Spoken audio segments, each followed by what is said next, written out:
వ్యక్తులే ఆ శ్రీనివాసరెడ్డికి గెలిచినట్టుగా డిక్లేర్ చేసేశారు. ఎన్నికల అధికారి తెలుగుదేశం పార్టీ వాళ్ళు చెప్పినట్టుగా ఆయన గెలిచినట్టుగా ప్రకటించాడు. ఎవడన్నా మాట్లాడితే అక్కడ ఉన్నటువంటి సిఐ, కోవూరు సిఐ పక్కన చేరి సిఐలు ఎస్ఐలు మాట్లాడినట్టుగా అడ్డుకున్నారు. అంటే ఈ ఎన్నికలు మీరు ఎందుకు జరిపినట్టు? మీరు నేరుగా నామినేట్ చేసుకుని ఉంటే పోయిండేది.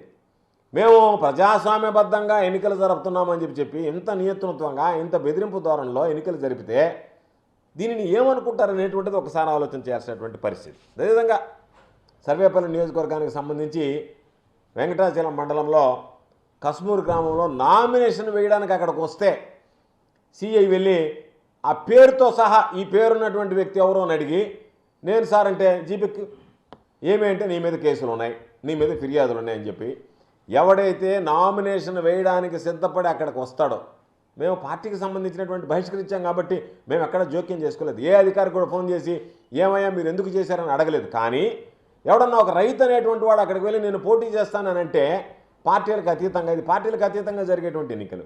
అందుకని వైఎస్ఆర్ కాంగ్రెస్ పార్టీ బహిష్కరించిన తర్వాత ఇటు అధికారులతో మాట్లాడలేదు, ఇటు పోలీసులతో మాట్లాడలేదు. కానీ ఎవరన్నా రైతు అనేటువంటి వాడు వెళ్ళి నేను పోటీ చేస్తాను అని అంటే వాడిని జీబీకి బలవంతంగా తీసుకెళ్ళి కొన్ని దగ్గరలో అయితే కందలపాడు గ్రామంలో నవ్వు వచ్చింది నాకు.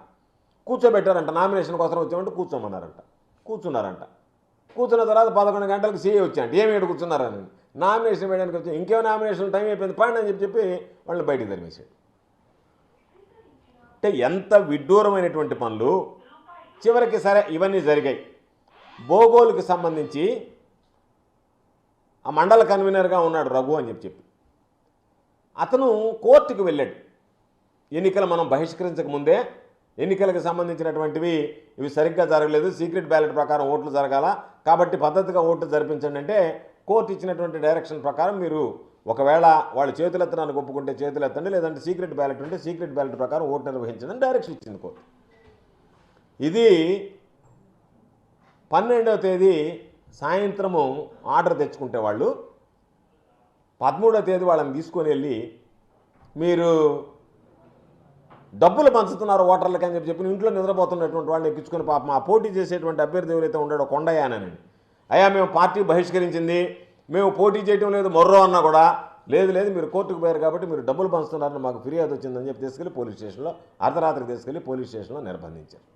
అంటే ఎంత దారుణమైనటువంటి పరిస్థితులు. దీనికి పాపం చంద్రబాబు నాయుడు మాత్రం కూటమికి కూడా మినహాయింపు ఇవ్వలే.